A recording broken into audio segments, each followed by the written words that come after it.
We're here.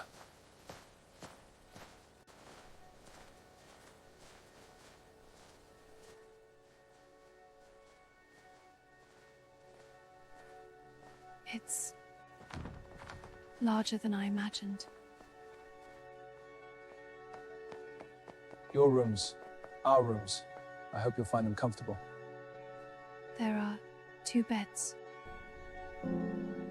Welcome, Eleanor. I've been waiting for you.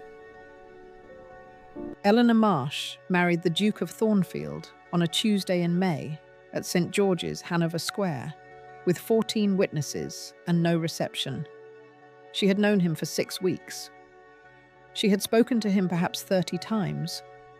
She had danced with him twice, once at the Hartington Route, where he had asked her without preamble, his hand already extended, his smile already in place, and once at the Albemarle Ball, where he had found her by the supper room and said, "I cannot endure another conversation about the weather.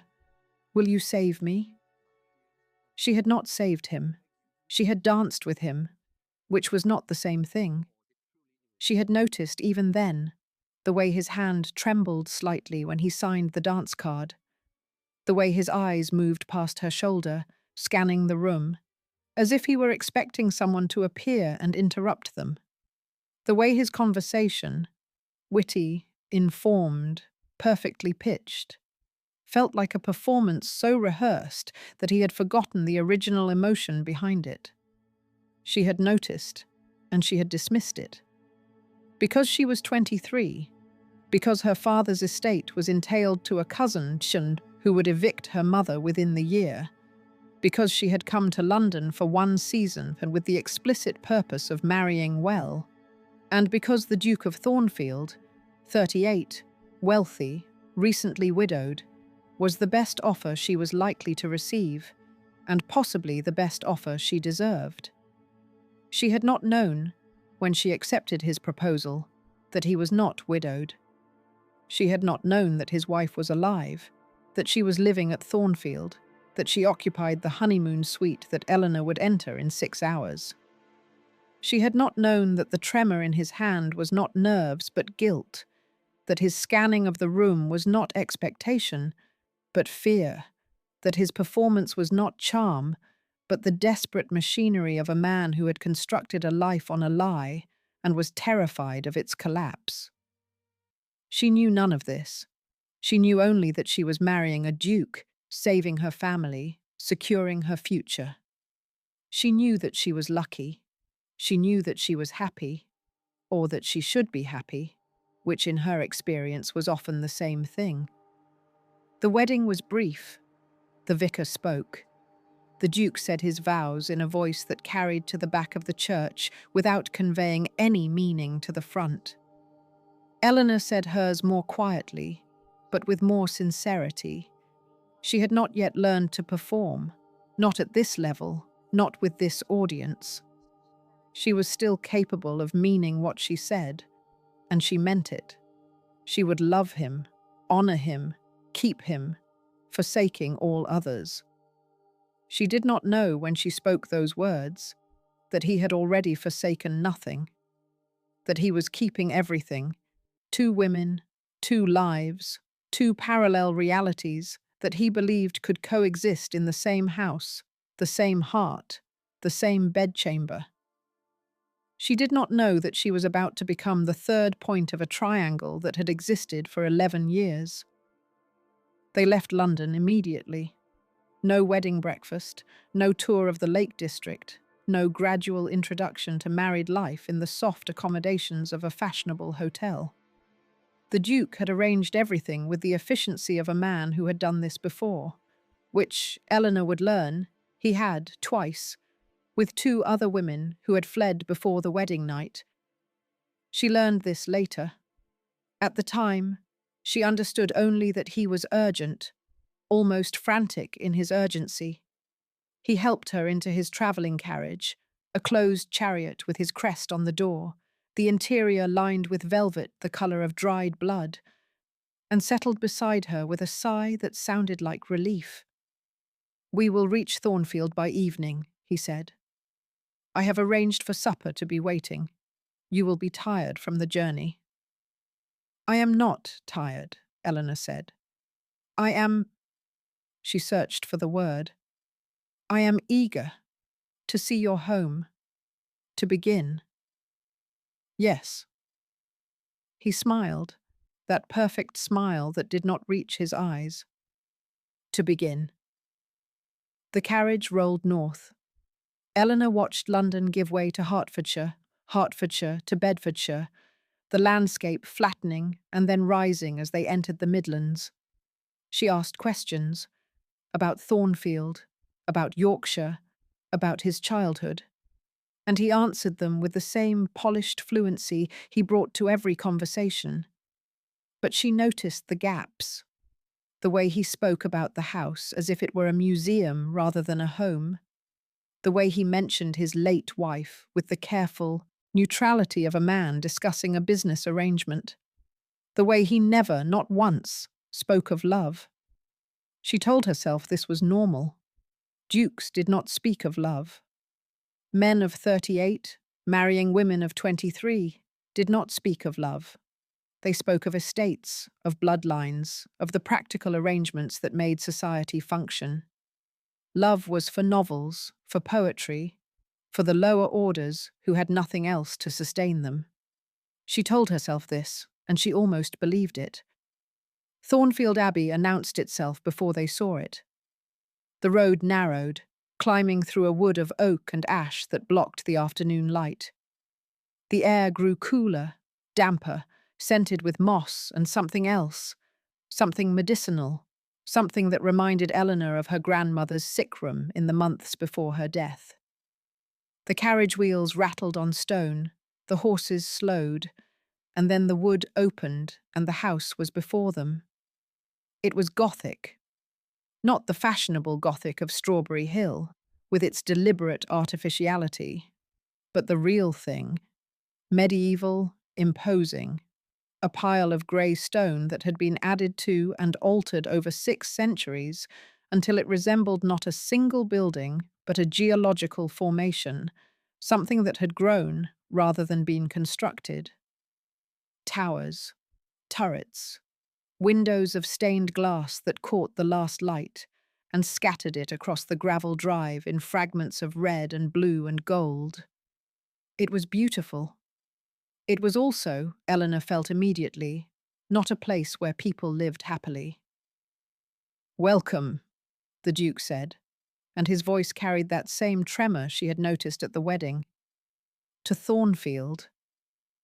The servants were lined up in the hall, a formal reception for the new Duchess, the first in 11 years. Eleanor noted them as she would note anything. The butler, ancient, with a face like a disappointed walnut. The housekeeper, younger, sharper, watching Eleanor with an assessment that felt almost clinical.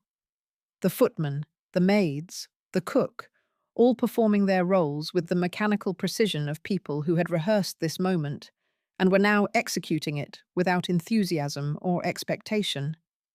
She greeted them. She smiled. She followed the Duke up the great staircase, past portraits of his ancestors, men with his dark hair and sharp features, women with pale faces and elaborate dresses, all of them watching her with the same expression of mild, incurious judgment. "Your rooms," the Duke said, opening a door at the end of a corridor. "Our rooms. I hope you will find them comfortable." He opened the door. Eleanor stepped inside. The room was large, larger than her father's drawing room, larger than the ballroom at the Hartington Route. The ceiling was high, coffered, painted with scenes from Greek mythology that she could not identify in the candlelight. The walls were hung with silk the colour of ripe peaches, faded slightly with age but still rich, still warm. The floor was polished oak, covered with carpets that had once been magnificent and were now worn thin in places.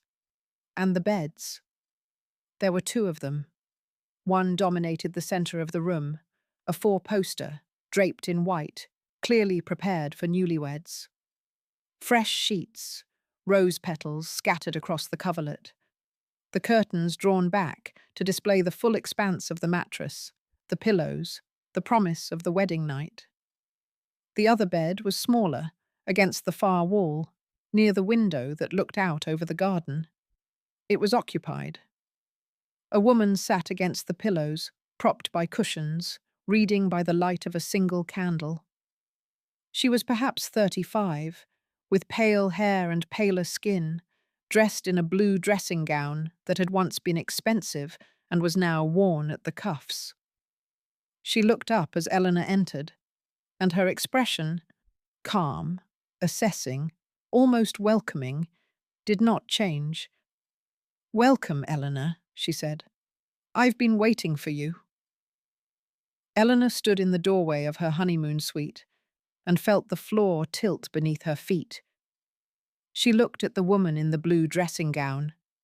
She looked at the Duke, who was standing beside her with an expression she could not read. Relief, guilt, hope, all of them mixed together into something that resembled peace. "Who is she?" Eleanor asked. Her voice sounded distant, as if it were coming from another room. "This is Catherine," the Duke said. "My wife." He paused. He seemed to be searching for words, for the explanation he had prepared, and now found inadequate. "She has been ill," he continued, "for many years. The suite is hers, and I did not want to. She stays here, and I stay with her, and now you will stay with us. It is not what you expected. I know. But it is the only way I could keep you both safe." Eleanor looked at the two beds. She looked at the woman in the blue dressing gown, Catherine, the Duchess of Thornfield, who was supposed to be dead, who was supposed to be buried, who was supposed to be a memory rather than a presence. She looked at the Duke, her husband, who had brought her here knowing what she would find, who had married her knowing that this room existed, who was now watching her with the desperate hope that she would accept what no one should ever be asked to accept. She felt the comprehension arrive slowly, not as shock, not as horror, but as a kind of terrible clarity, like a lens focusing. She understood, in that moment, that she had not married a man. She had married a situation. She had married a geometry. 2 beds, 2 women, 1 man who moved between them and called it love. She understood that she was the third point of a triangle that had existed for 11 years. And she understood, with a certainty that settled in her stomach like ice, that she could not, accept this. But she also understood that she had nowhere to go. No money of her own. Her dowry was tied in trust, accessible only through her husband. No family who could receive her. Her mother was dependent on the cousin who would evict her, and Eleanor's disgrace would only accelerate that process. No reputation that could survive the scandal of leaving her husband on her wedding night. She was trapped, not by locks or chains, but by the architecture of her own life, by the decisions she had made, by the desperation that had led her to marry a man she did not know well enough to trust. "I see," she said. Her voice was steady. She was proud of that. "I believe I would like to sit down." The Duke moved to help her, but she waved him away. She walked to the large bed, her bed, theoretically, and sat on the edge. She looked at Catherine, who had returned to her book, apparently unconcerned by the drama unfolding 10 feet away. "You knew I was coming," Eleanor said. It was not a question. "Of course." Catherine did not look up from her page. "Alistair told me everything. The courtship, the proposal, the wedding. He tells me everything, you see. We have no secrets." "No secrets," Eleanor repeated. "Except from me." "That was necessity," the Duke said. He had moved to stand between the 2 beds, as if he were already negotiating the space he would occupy. If I had told you, if you had known, you would not have come, and I could not endure another. He stopped, his face contorted, and she saw for the first time the genuine emotion beneath the performance. I could not endure another failure. Another failure? There were two others, Catherine said, turning a page. Before you, young women he courted, considered, brought here. They fled. They took money, took silence, took their ruin back to London and disappeared. You are the first one who stayed past the door. Eleanor looked at the Duke. He was staring at the floor, his shoulders slumped, the perfect posture of the wedding and the carriage journey utterly abandoned. Is this true? She asked. Yes. His voice was barely audible. I tried. I wanted. I believed that if I could find the right woman, someone strong enough, understanding enough, someone desperate enough, Catherine added. Someone who could see Catherine as I see her, the Duke continued, ignoring the interruption. Not as a rival, not as an obstacle, but as a part of my life that cannot be discarded. She is ill, Eleanor. She has been ill for 11 years. She cannot live alone, cannot manage her own affairs, cannot survive without my care.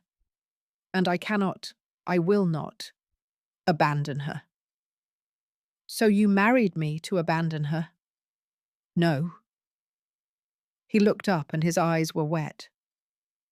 I married you because I love you, because you are strong and intelligent and real in a way that no one has been real to me in years, because I believed, I still believe, that we can build something separate from this, something that exists in the spaces between.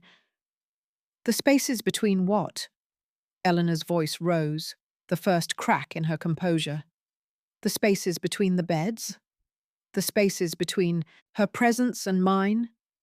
You want me to build a life in the gaps of your other life? You want me to be your wife in the moments when you are not being hers? She is not my wife, the Duke said. Not in that way. Not for 9 years. We have not. She is ill. She is. I am right here, Catherine said calmly. You need not speak of me as if I were absent. Eleanor stood. She walked to the window beside Catherine's bed, and looked out at the garden. It was twilight, the sky fading from blue to grey to black, the first stars appearing above the Gothic silhouette of the house. She thought of London, of her mother, of the life she had left behind. She thought of the cousin who would evict her mother, of the poverty that awaited them both if she returned in disgrace. She thought of the Duke who had lied to her, who had used her, who had brought her here with the same careful planning he might bring to a business merger. And she thought of Catherine, who had been here for 11 years, who had watched 2 other women flee, who was now watching her with the calm assessment of a woman who had learned to measure survival in hours rather than years. I will not share a bed with you tonight, Eleanor said, turning to face the Duke. I will not perform the role of bride while she watches from the next bed. I will not participate in this theatre. The theatre, Catherine repeated. She closed her book and looked at Eleanor with something that might have been respect. You see it as theatre. The others saw it as tragedy, or farce. You are the first to see it as theatre. What do you see it as? Eleanor asked.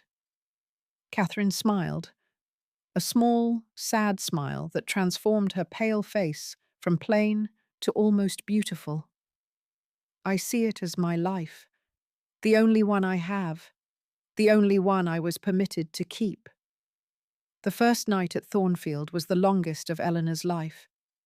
The Duke had left the suite, not because she asked him to, but because the atmosphere had become unbearable, because 3 people could not occupy the same space without suffocating, because he could not bear the silence that had fallen after her refusal. He had gone to his study, or so he said. Eleanor suspected he had gone to another bed, in another room, where he could sleep without the weight of 2 women's judgment pressing down on him. Eleanor lay on the large bed, the bridal bed, the bed of rose petals and white sheets, fully dressed, her back to Catherine, her eyes open in the darkness. She could hear the other woman's breathing, slow and regular, the breathing of someone who had learned to sleep in impossible circumstances. "You will not sleep," Catherine said. It was not a question. No. None of them slept. The first one, Miss Harcourt, was it? She wept all night. The second, Miss Blackwood, she sat in the chair by the window and stared at the garden until dawn. You are the first to lie on the bed, the first to claim the space, rather than flee from it. I am not claiming anything. I am surviving. Survival is a claim. Catherine's voice was soft, almost gentle. It is the claim that your existence matters, that your presence has weight, that you will not be erased simply because it would be convenient. Eleanor turned onto her back. She stared at the ceiling, at the painted gods and goddesses who watched the room with eternal, indifferent amusement. "Why do you stay?" she asked. "You are his wife. You could demand, you could insist, you could make this impossible for him." "I do." Catherine's voice carried a note of something, pride, perhaps, or resignation. "Every day, I make it impossible. That is my function. I am the obstacle that he cannot overcome, the problem that he cannot solve, the wife that he cannot replace. I have been ill for 11 years, Eleanor. I have been unfit for society, unable to manage, dependent on his care. I have been every euphemism that allows him to keep me here without acknowledging what he is doing. And I have accepted it, not because I am weak, but because I am strategic." "Strategic?" "If I leave, I have nothing. My family has disowned me, not formally but effectively. My brother has not visited in 8 years. My friends have forgotten me or been encouraged to forget. If I leave Thornfield, I become a madwoman in a cottage, a burden on reluctant relatives, a story told to frighten young girls into compliance. Here, I am at least a duchess. Here, I have a bed, a room, a life that is circumscribed but real." Eleanor listened to this with growing horror. She had thought of Catherine as a victim, and she was undoubtedly a victim. But she was also something else, a strategist, a survivor, a woman who had learned to weaponize her own fragility because it was the only weapon available to her. "And if I leave?" Eleanor asked. "If I flee, as the others did? Then he will find another, and another, until one of you stays, or until he dies, or until I die and release him." Catherine paused. "I do not intend to die soon. I have too much to observe." Eleanor turned her head. In the darkness, she could see only the outline of Catherine's form, the pale hair on the pillow, the blue dressing gown draped over the chair beside the bed. "You want me to stay?" she said. "Not for his sake, for yours. You want an ally, a witness." "I want," Catherine said carefully, "someone who sees." The others saw only their own ruin, their own betrayal, their own desperate need to escape. They never saw me. They never saw him. They never saw the structure that holds us all in place. You see, you saw it immediately. Theatre, you called it. And theatre requires an audience. I am not your audience. No, you are his wife, and that makes you something more dangerous, something he cannot control, because you have the power to expose him, to destroy the structure, to set us both free, or to bury us both. Eleanor lay in the darkness and felt the weight of her choices pressing down on her. She could leave, flee to London, accept ruin, accept the destruction of her family's future, accept the label of the woman who could not keep her husband. She could stay, accept the geometry, become the third point, learn to live in the spaces between the beds. Or she could fight, find a way to break the structure, to expose the lie, to free herself and Catherine both. She did not know which choice she would make, but she knew, with a certainty that settled in her bones, that she would not sleep tonight, that she would not perform the role of bride, that she would not accept the unacceptable simply because it was offered with a smile and a trembling hand. I will not be your audience, she said again, to the darkness, to Catherine, to herself. And I will not be your replacement. I will be something else, something you have not planned for. Catherine was silent for a long moment. Then, good, I am tired of being planned for. Morning came to Thornfield with the grey reluctance of a house that had forgotten how to welcome the day. Eleanor rose from the bridal bed, the sheets undisturbed, the rose petals crushed by her restless turning, and dressed herself without assistance. She had refused the maid the night before, refused the help that would have made her presence in the suite more official, more permanent, more difficult to undo. Catherine was already awake, sitting at the small table by the window, eating breakfast from a tray. She was dressed in a morning gown of pale yellow, slightly out of fashion, with her hair arranged simply. She looked, Eleanor thought, like a woman who had once been beautiful and had learned to survive without it. Good morning, Catherine said. I hope you slept well. I did not sleep. No, none of them did. Eleanor sat at the table, the only other chair, positioned so that she would face Catherine across the remains of the breakfast. She poured herself tea from the pot, noting that there were only 2 cups, 2 plates, 2 of everything. The Duke had not joined them. The Duke, she suspected, had not yet risen from whatever bed he had found in the depths of the house. Tell me about him, Eleanor said. Not the performance, the man. Catherine looked at her with something like surprise. The others never asked. They were too busy being betrayed. I am also betrayed, but I am more interested in survival than in grievance. Catherine smiled, that small, transforming smile. He was different when I married him. Or perhaps I was different. We were young. I was 25. He was 27. He was not yet a duke. His father was still alive, and Alistair was merely the heir, with none of the weight that now bends his shoulders. He was... She paused, remembering. He was kind, genuinely kind, not the performative kindness he now offers. He laughed easily. He played the piano, badly, but with enthusiasm. He read poetry aloud, even the embarrassing parts. What happened? I happened. Catherine set down her cup.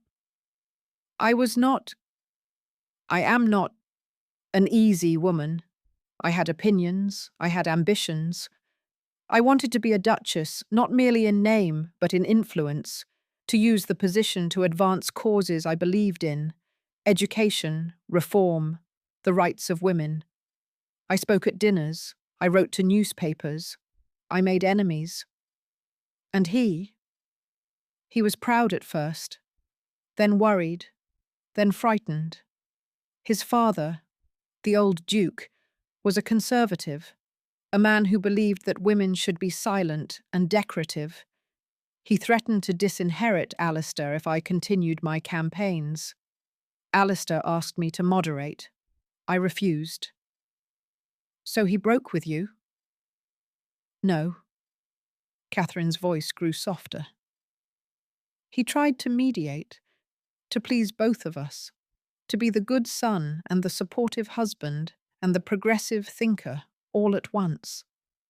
And when that proved impossible, when his father died and he became Duke, and the pressure increased rather than diminished, he found another solution. He declared you mad. He did not declare it. Dr. Mercer did. A physician of excellent reputation, summoned by my own brother, who was concerned about my nervous condition. I had collapsed at a ball, a genuine collapse, brought on by exhaustion and anxiety and the certain knowledge that I was failing at everything I attempted. Dr. Mercer examined me, pronounced me unfit for society, and recommended rest and isolation. That was 11 years ago. Eleanor listened to this with a mixture of horror and recognition. She understood the mechanism, the medicalization of female descent, the way a woman's strength could be reclassified as illness, the way a husband's convenience could be disguised as care. She understood it because she had seen it before, in her own village, in her own family, in the stories that women told each other when men were not listening. And now? She asked. Are you ill? Catherine looked at her, really looked at her, with the grey eyes that saw too much. I am not what they say I am. I am not hysterical, not delusional, not dangerous to myself or others. I am… She paused, considering. I am angry. I have been angry for 11 years, and anger, sustained long enough, becomes indistinguishable from madness. You are not mad. No, but I am not sane either, not in the way the world defines sanity. I have learned to perform my own fragility, to use it as a shield and a weapon. I have learned to be the Mad Duchess, because the Mad Duchess has a role, a function, a place in the theatre of this house. If I were to declare myself well, to demand my freedom, my rights, my position as his wife, I would have to become something else, something I no longer know how to be. Eleanor reached across the table and took Catherine's hand. It was a spontaneous gesture, unplanned, and she felt the other woman flinch, not from revulsion, but from surprise. No one had touched her, Eleanor realized, in years, not with affection, not with solidarity. I will help you, Eleanor said, not because I forgive him, not because I accept this, but because I see you, and you deserve to be seen. Catherine's eyes filled with tears, the first genuine emotion Eleanor had witnessed from her. You are dangerous, she whispered. More dangerous than you know. Good. The Duke appeared at noon. He entered the suite with the tentative step of a man approaching a sick room, unsure of his welcome, prepared to perform whatever role was required. He was dressed for riding, boots, breeches, a coat that had seen better days, and he carried a bouquet of roses that looked as if they had been cut from the garden in haste. Eleanor, he said. Catherine, I hope you are both. I hope the morning has been… He stopped. He could not find the words. He could not find the performance. The morning has been illuminating, Eleanor said. Your wife has been telling me about your marriage. The Duke's face changed, a flicker of panic, quickly suppressed. Catherine is not… She is ill, she sometimes… Her memory is not always reliable. My memory is perfectly reliable. Catherine said calmly. "It is my credibility that you have destroyed." The Duke looked from one to the other, and Eleanor saw the calculation in his eyes, the rapid assessment of his position, his options, his chances of maintaining the structure he had built. He was not a stupid man. He was not even, she was beginning to understand, a cruel one. He was simply a man who had constructed a life on a lie and had forgotten how to live without it. "I love you both," he said. The words sounded desperate, almost childish. "I know that is not... I know it but it is true. Catherine, you are my past, my responsibility, the woman I pledged to protect. Eleanor, you are my future, my hope, the woman I chose. I cannot abandon either of you. I will not." "Then you will lose both," Eleanor said, "because neither of us will accept half of what we were promised." The Duke stared at her. He had not expected this, not from her, not so soon. He had expected tears, perhaps, or demands, or the gradual erosion of resistance that had characterized the other women he had brought here. He had not expected clarity. He had not expected alliance. "What do you want?" he asked. "I want the truth," Eleanor said. "I want you to tell me, without performance, without excuse, why you brought me here, why you married me without telling me about Catherine, why you believed, why you still believe, that two women can share one man and call it love." The Duke sat in the third chair, the chair that had been brought for him, or perhaps had always been there, waiting for the moment when the three of them would sit together and negotiate the impossible.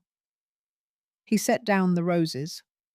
He ran his hands through his hair, a gesture of such exhausted vulnerability that Eleanor felt, despite herself, a flicker of pity. "I want an heir," he said.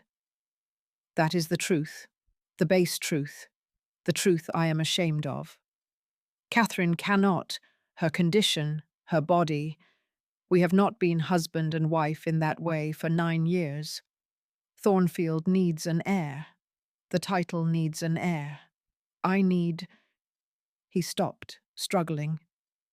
"I need to believe that my life has a future, that the years I have spent in this house, in this room, in this suspended existence, have not been entirely wasted." "So you married me for my womb. I married you for your strength." He looked at her, and his eyes were wet. "The others, they were suitable, they were pleasant, they would have done their duty, but they were not strong. They were not. They would not have survived Catherine. They would not have seen her. They would have fled, as they did flee, and I would have been alone again. But you are different. You see, you question, you refuse to perform. And you believed that my strength would allow me to accept this. I believed, I hoped, that your strength would allow you to understand, to see that Catherine is not your rival, that this room is not a competition, that we can, that I can, love you both in different ways, for different reasons, without diminishing either." Eleanor looked at him, at the man who had lied to her, who had used her, who was now begging her to participate in his delusion with the same desperate sincerity he brought to everything. She felt the pity again, stronger now, mixed with something else. Recognition, perhaps, of the way that good intentions could curdle into cruelty, of the way that love could become a cage when it refused to choose. "You are wrong," she said. "Love is not infinite. It is not a resource that can be divided without loss. Every moment you spend with her is a moment stolen from me. Every moment you spend with me is a moment stolen from her. You are not loving two women. You are failing one woman twice. The Duke was silent. Catherine was silent. The room held its breath. I will not leave, Eleanor continued. Not yet. Not because I accept this, but because I intend to change it. Catherine deserves her freedom, real freedom, not the gilded imprisonment you have constructed. And I deserve a husband who is wholly mine, or none at all. How? The Duke whispered. How can this be changed? The scandal, the destruction. The scandal is already here. It has been here for 11 years, hidden behind your walls, your money, your careful management. The only question is whether it will be exposed on your terms or on mine. She stood. She walked to the window and looked out at the garden, the overgrown roses, the untended paths, the wilderness that had once been cultivated and was now slowly reclaiming itself. I will give you 3 days, she said. 3 days to find a solution that does not require my diminishment. 3 days to prove that you are capable of choice. If you cannot, if you will not, then I will make the choice for you, and it will not be the choice you want. She turned back to face him. Do you understand? He nodded. He looked, Eleanor thought, like a man who had been given a reprieve and a sentence simultaneously. I understand. Good. She walked to the door of the suite, the door that led to the corridor, to the house, to the world beyond this room. I will take a walk in the garden.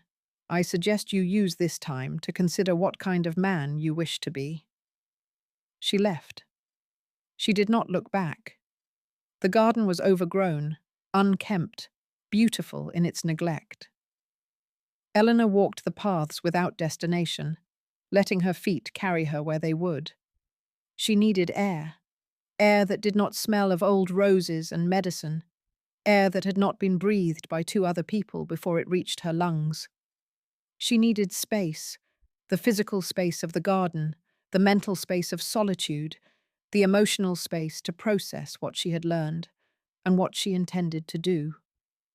She found a bench near a fountain, dry, cracked, choked with weeds, and sat. She thought of her mother in the small house in Surrey, waiting for news of her daughter's triumph. She thought of her cousin, the man who would evict them both if Eleanor's marriage failed. She thought of the life she had imagined, the life of a duchess, with position, influence, security, and the life she had found, a prisoner in a Gothic suite, negotiating with a madwoman and a weak man for the right to exist. She thought of Catherine, who was not mad, who was strategic, intelligent, trapped by a structure she had learned to exploit because exploitation was the only option available to her. She thought of the 2 beds, the 2 lives, the 11 years of suspended existence. And she thought of the Duke, Alistair. She forced herself to name him, because naming was a form of power, who had constructed this trap not out of malice, but out of weakness, out of the inability to choose, out of the desperate hope that love could be divided like a cake and still satisfy everyone. He was not evil. He was weak. And weakness, sustained long enough, became its own form of cruelty. Catherine had said that. Eleanor was beginning to understand it. Your Grace. Eleanor turned. A woman stood at the edge of the path, 50 years old, dressed in the plain, dark gown of a housekeeper, with sharp eyes and a face that had learned to reveal nothing. Mrs. Dalton, Eleanor said. She had met the housekeeper briefly upon arrival, had noted her assessment, had filed her away as a servant to be managed. May I sit? Mrs. Dalton asked. Not a servant's request, a woman's request, equal to equal. Please. Mrs. Dalton sat on the bench beside her. She did not speak immediately. She looked at the dry fountain, the overgrown roses, the house looming behind them like a stone shadow. "You are the third," she said finally. "The third woman he has brought here. The first was Miss Harcourt, a pretty girl, silly, frightened of her own shadow. She lasted one night. She wept until dawn, and in the morning she demanded to be taken to London. The Duke paid her handsomely for her silence." "And the second?" "Miss Blackwood. Older, sharper, more ambitious. She lasted 2 nights. She tried to negotiate, to accept Catherine in exchange for position, for money, for the promise of eventual precedence. But she could not endure the reality. She fled on the third morning, also paid, also silent." "And Catherine?" "Catherine has been here for 11 years. She was different then, younger, fiercer, less strategic. She fought him at first. She wrote to her brother, to her friends, to anyone who might help her. But the world was against her. The physician declared her mad. Her family accepted the diagnosis. And gradually, she learned to perform her own fragility, to use it as a shield, to survive by becoming what they said she was." Eleanor listened to this with a stillness that came from deep recognition. She understood Mrs. Dalton's purpose. The housekeeper was not gossiping. She was informing, recruiting, preparing Eleanor for a choice. "Why are you telling me this?" she asked. "Because you are different." Mrs. Dalton turned to face her, and her sharp eyes were fierce. "Because you looked at Catherine and saw a woman, not a ghost. Because you refused to perform the role of bride. Because you are the first one who might—" She paused, choosing her words. "Who might blow the house apart, rather than let it eat you."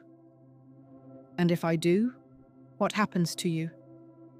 "I am 60 years old. I have no family, no future, no stake in this house beyond the habit of service. But I have watched 11 years of this, 11 years of lies, of performances, of 2 women diminished to sustain one man's weakness. I am tired of watching. If you will act, I will help you." "How?" Mrs. Dalton reached into her pocket and withdrew a key, heavy, iron, old-fashioned. The Duke's study, his correspondence, his documents, his secrets. "I have the key. I know where he keeps the letters from the physician, the settlements with the other women, the papers that prove what this house really is." She pressed the key into Eleanor's hand. "Use it, or don't. But know that you are not alone, that there are people in this house who have been waiting for someone strong enough to break the silence." Eleanor closed her fingers around the key. It was cold, heavy, real. The first real thing she had held since arriving at Thornfield. "Thank you," she said. "Do not thank me yet." Mrs. Dalton rose. "Wait until you know what you will do with it." She walked away, down the overgrown path, back toward the house. Eleanor sat on the bench and held the key, and felt, for the first time since entering the honeymoon suite, the possibility of hope. Dr. Silas Mercer arrived on the second evening. He was announced by the butler with the formality due to a man who had been visiting Thornfield for 11 years, who was part of the household's architecture, who required no explanation or introduction. He entered the suite with his medical bag, his professional smile, and the absolute confidence of a man who had never been questioned. "Your Grace," he said to Eleanor, the new Duchess, the woman he was meeting for the first time. "I am Dr. Mercer. I have had the honour of attending the Duchess, Catherine, for many years. I hope I may be of service to you as well." "You may not," Eleanor said. She was standing by the window, having refused to sit for this interview. I am not in need of medical attention. Of course not. I merely meant the transition to married life, the strain of new responsibilities. These can be taxing for a young woman. I would be happy to prescribe a tonic, a sedative, whatever might ease. I do not require easing. I require truth. Dr. Mercer's smile faltered, just slightly, just enough to reveal the calculation beneath. He was a handsome man, silver-haired, with the kind of face that inspired trust. He had built his reputation on this face, on this smile, on the careful management of wealthy patients who required their illnesses to be dignified rather than cured. Truth, he repeated. Regarding Catherine's condition, I assume. The Duke has explained his version. I want yours. Is she mad? Mad is not a medical term, Your Grace. Catherine suffers from a nervous condition, a hysteria of the womb, that renders her unfit for the demands of society. She requires rest, isolation, careful management. Is she dangerous? No, not to others. Is she capable of managing her own affairs? No. Her judgment is impaired. Her emotions are unstable. She requires freedom. Eleanor stepped closer to him, close enough to smell the pomade on his hair, the wine on his breath. She requires a physician who will tell the truth, rather than maintain a fiction. She requires, and I require, an end to this performance. Dr. Mercer stepped back. His professional composure cracked, revealing something colder beneath. You do not understand, he said. You are new to this house, new to this situation. You do not know what Catherine was, what she did, the strain she placed on the Duke, on his family, on... I know what she is now. A prisoner. A woman kept in a room for 11 years because her husband cannot bear to release her and cannot bear to keep her. And I know what you are. Her jailer. His accomplice. The man who provides the medical justification for cruelty. Your Grace, leave this house. Eleanor's voice was steady, absolute. Do not return. If you do, I will expose you, not merely for your treatment of Catherine, but for whatever other patients you have managed with similar care. I have resources, Dr. Mercer. I have determination. And I have nothing left to lose. He stared at her. He had not been spoken to this way in decades, perhaps ever. He was accustomed to deference, to gratitude, to the careful management of his own authority. This young woman, this provincial baronet's daughter, was threatening him with a ferocity that he could not dismiss as hysteria, because it was too controlled, too deliberate, too sane. The Duke will not permit this, he said. The Duke will do what I tell him, or he will face the consequences of his own weakness. The choice is his.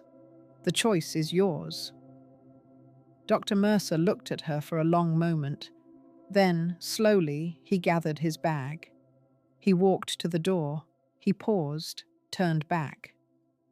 You are making a mistake, he said. Catherine is not what you believe. She is not innocent. She is not wronged. She is a human being. That is sufficient. He left. Eleanor stood in the center of the suite and felt her heart pounding, her hands shaking, the aftermath of confrontation that she had not allowed herself to feel during the interview. Catherine emerged from behind the screen where she had been sitting, listening, observing, as she always did. You sent him away, she said. I did. He will not stay away. The Duke will summon him back. Then I will send him away again, and again, until he understands that this house is no longer his to manage. Catherine smiled, that small, transforming smile. "You are dangerous," she said again. But this time there was warmth in it. This time there was hope. The Duke came to Eleanor on the third night. She had used the key. She had entered his study, read his correspondence, learned the full extent of his deception, the settlements with Miss Harcourt and Miss Blackwood, the payments to Dr. Mercer, the letters from Catherine's brother accepting the diagnosis and withdrawing from her life. She had learned the architecture of the lie, the careful construction of silence, the machinery that had sustained this impossible existence for 11 years. She had also found something else, Catherine's own letters, hidden in a locked drawer, written to her brother, to her friends, to anyone who might help her. Letters that grew increasingly desperate, increasingly fragmented, increasingly indistinguishable from the madness she had been accused of. Letters that proved, if proof were needed, that she had fought, that she had resisted, that she had been defeated not by illness, but by isolation. Eleanor had read these letters with tears streaming down her face. She had read them in the Duke's own study, sitting in his chair, surrounded by the evidence of his weakness and her own entrapment. And she had made her decision. She would not flee. She would not accept. She would fight, not for herself alone, but for Catherine, for the truth, for the possibility of a life that was not built on lies. The Duke found her in the suite, sitting by the window, the letters spread on the table before her. He saw them, his own correspondence, his own secrets, exposed, and his face went pale. "You read them," he said. It was not a question. "I did." "Then you know. You know everything. The others, the payments, the—" He stopped. He could not continue. He sat in the chair across from her, the chair where Catherine sat for breakfast, and put his head in his hands. "I know everything," Eleanor said. "I know that you have destroyed 2 women before me, and that you intended to destroy me. I know that you have paid for silence, managed physicians, constructed a reality in which your weakness appears as kindness.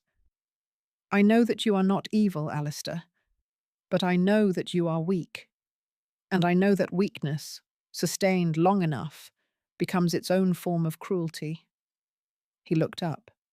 His eyes were red, wet, stripped of all performance. "What do you want?" he asked. "What can I do?" "You can choose." "Choose what?" "Between us." Eleanor gestured to the room, the 2 beds, the 2 lives, the geometry that had defined his existence. "Catherine or me. Not both. Not ever both. You must release her, truly release her, with an annulment, with a settlement, with the freedom to build a life outside this room. Or you must release me, with my dowry, with my reputation intact, with the truth told publicly, so that no one can say I fled in disgrace. And if I cannot choose, then I will choose for you. I will expose everything, the letters, the payments, the 2 women before me, the physician who maintains a fiction for money. I will tell the world what Thornfield really is, and you will be destroyed, not by malice, but by the consequences of your own actions." The Duke stared at her. He looked at the letters on the table, his own handwriting, his own secrets, his own carefully constructed life laid bare. He looked at the 2 beds, the room that had been his prison as much as Catherine's, the architecture of a lie that had consumed 11 years of his life. "I cannot release her," he whispered. "She has nowhere to go, no one to care for her. She would not survive. She would survive.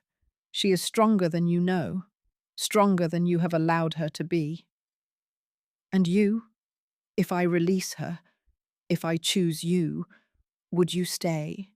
Would you forgive me?" Would you? I would stay. Eleanor's voice softened, not with forgiveness, but with recognition.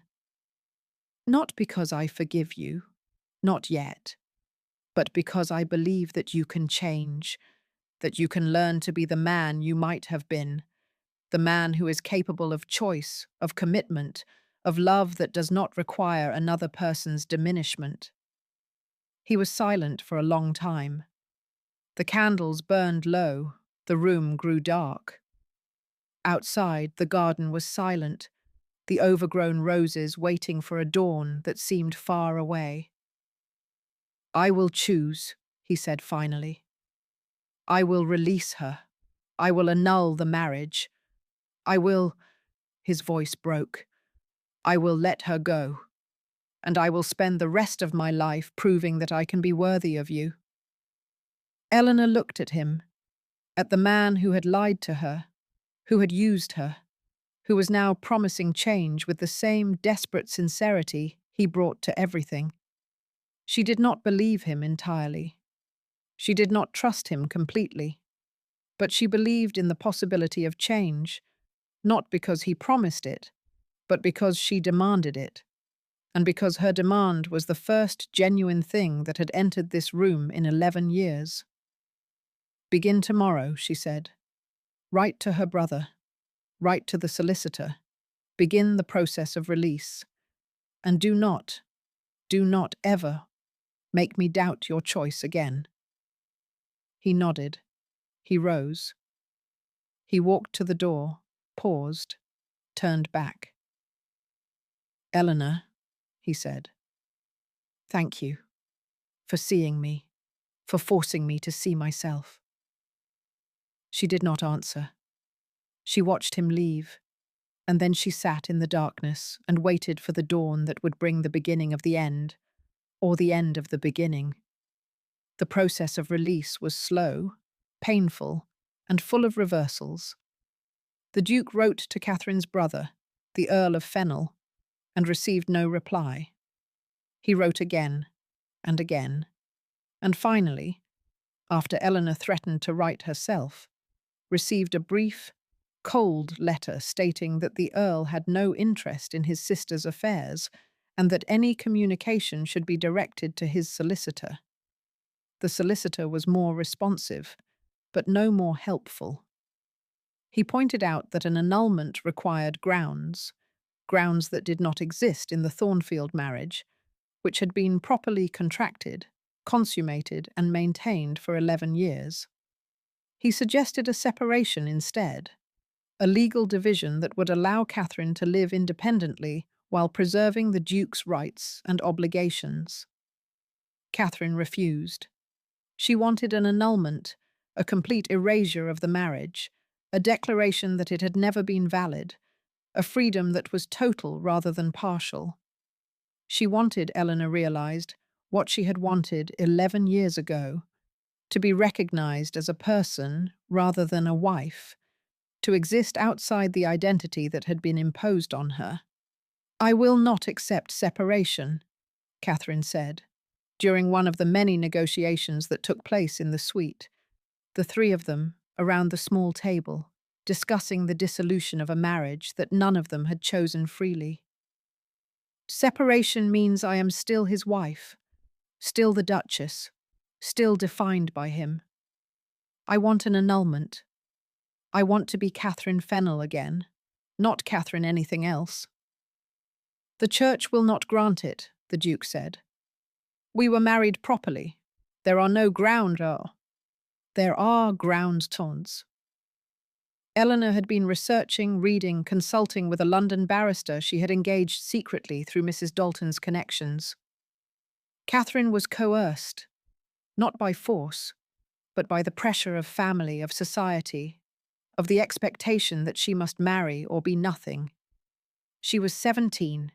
She was not given a choice, that is, grounds for annulment, not commonly used, but legally valid.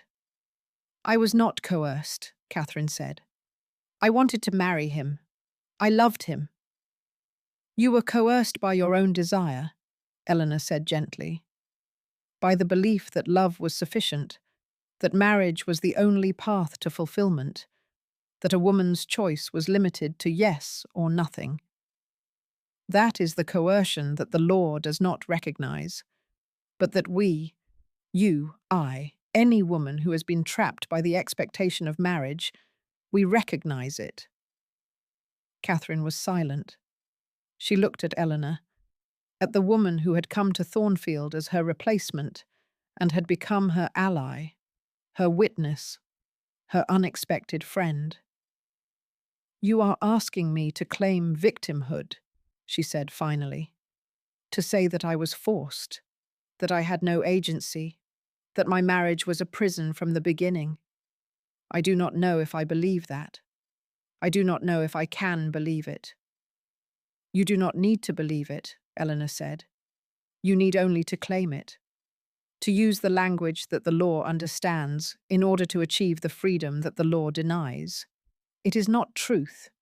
It is strategy, and you are the most strategic woman I have ever met." Catherine smiled, that smile that transformed her face. "You are asking me to perform my own fragility one last time. I am asking you to perform your strength, to use the weapons that have been used against you, to claim the power that has always been yours, if you could only see it." Catherine looked at the Duke, at the man who had been her husband, her jailer, her unexpected liberator. She looked at Eleanor, at the woman who had refused to be her rival and had become her sister. She looked at the room, the 2 beds, the 11 years, the life that was finally, painfully ending. "Very well," she said. "I will claim it.